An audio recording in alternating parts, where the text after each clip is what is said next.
ناظرین، لوک فنکار علن فقیر کی 15ویں برسی منائی جا رہی ہے۔ مخصوص انداز اور آواز کی بدولت وہ آج بھی اپنے چاہنے والوں کے دلوں میں زندہ ہیں۔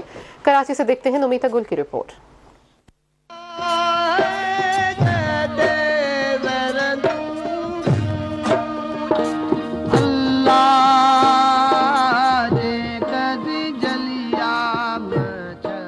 علن فقیر جام شروع کے گاؤں آمری میں 1932 میں پیدا ہوئے۔ علن فقیر نے اپنے فنی سفر کا آغاز شاہ عبداللطیف کی شاعری کے ذریعے حیدرآباد ریڈیو سے کیا۔ ان کا گایا ہوا کلام تیرے عشق میں جو بھی ڈوب گیا، اسے دنیا کی لہروں سے ڈرنا کیا، انہیں فن کی دنیا میں امر کر گیا۔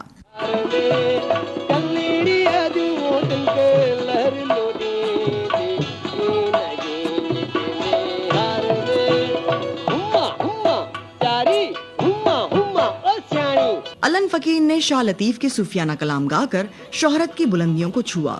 گائکی کے شعبے میں خدمات کے طور پر انہیں صدارتی ایوارڈ سے بھی نوازا گیا۔ ان کا انتقال 4 جولائی سن 2000 میں ہوا۔ نومیتا گل، پاکستان ٹیلی ویژن نیوز، کراچی۔